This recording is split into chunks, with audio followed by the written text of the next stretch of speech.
The shir that I'm about to give, B'siyata Deshmaya, is on the topic of Maror. The pasuk says in Parshas Bo, "Va'achlu es habasar b'layla hazeh al tzli eish u'matzos al rorim yochlu."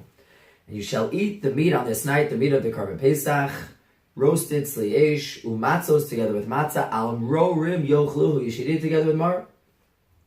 And the Gemara tells us on Daf Lamed Tesem and Aleph Pesachim that there are 5 types of Maror. Says the Mishnah, Ve'elu yirakos she'adam yotzei behen yedei chovasa. There are 5 types of Maror that a person fulfills his obligation on Pesach, bePesach, bechazeres, betamcha, becharchavino, ve'ulshin, u'v'mar. 5 types of Maror. The Gemara right away discusses what exactly are these minim. What are these types of Maror? Says the Gemara, chazeres is chasa, ulshin is hindavi, tamcha is tamchasa, and the charchavina is atzvasa de dikla. It's something that grows on a palm tree. And maror is mirirasa. It's a species called mirirasa. If we would ask ourselves, we would probably choose the min of mirirasa. After all, it seems like and it sounds like it's the most bitter of all 5. However, the Gemara tells us a story. Ravina Ravina found Rava that he was specifically looking to get mirirasa. What's your reasoning? Why did mirirasa? Because it's the most bitter of all 5. But the Mishnah first lists chazeres, which is the ideal one to use. In fact, the Gemara gives 2 reasons, because Rava says chazeres is chasa. My chasa, what is chasa? The chos rachmana ilavan, it represents the fact that Hashem had rachmanas on us. Why were the Mitzrayim compared to Maror? Because just like Maror's tchilas arachvis ovukash, it starts off soft and becomes hard. So to the Mitzrayim, in the beginning it was soft. They paid us for the work, as Rashi explains, but eventually they enslaved us and embittered our lives in a very difficult way. Therefore, says the Gemara, it's ideally one should use chazeres. In fact, when Rava heard this, he said, Hodribi, I'm chozer. There's a lot to learn from this story, but the halachic takeaway is simply the ideal one of Maror should be chazeres. In fact, if you look at Shulchan Aruch and Siman Tov Ayin Gil Sefei, says the Shulchan Aruch, the 5 types of Maror, chazeres, ulshin, tamcha, charchavina, Maror, but says the Shulchan Aruch, ve'ikr ha-mitzvahs bechazeres, the ikr mitzvahs with chazeres. If you ain't lo chazeres, and if you don't have chazeres, yachzor achar rishon, kafi aseder shehem shum, go after the next one according to the order listed in Shulchan Aruch. Lahalacha, which one are we supposed to use nowadays? Says the Mishnah Tzivkot Lamed Daled, the Achronim say, what is tamcha? Tamcha is chrein, what we call horseradish, and chazeres is salatin, which is romaine lettuce.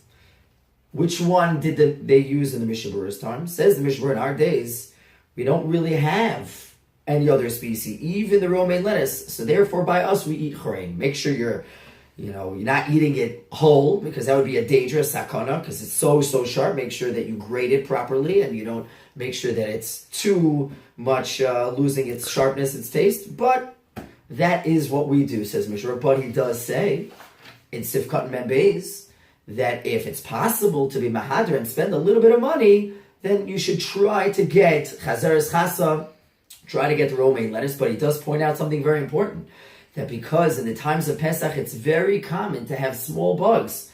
We are very familiar with this nowadays.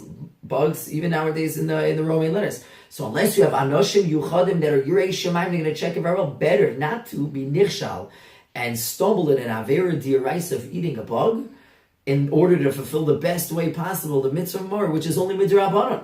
So therefore, says the Mishnah Berurah, if you can try to do romaine lettuce, but make sure you're not eating bugs, of course. Aruch HaShulchan says something very similar, that in his times as well, around the same years as the Chafetz Chaim, that chazeres is not matzui in our places, and therefore, by him, they would eat chrein. But if a person can spend money, both him and the Mishnah Berurah don't point out how much to go ahead and spend extra in order to buy the romaine lettuce, which was more expensive in his times. But if possible, do spend more money. If not, then you have the chrein.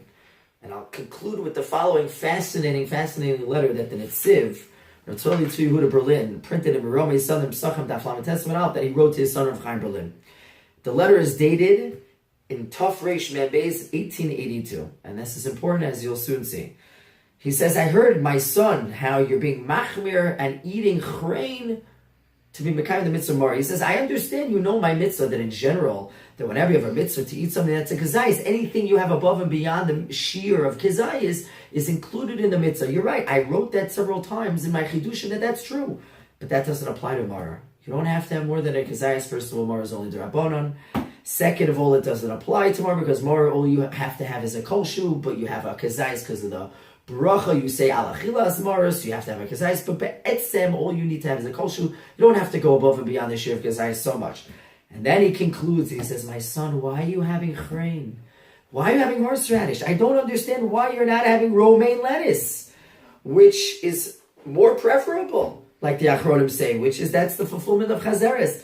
Why are you having something that's kecharvos laguf, that's painful to the body? The Torah is derachet darchinom. The ways of the Torah are sweet.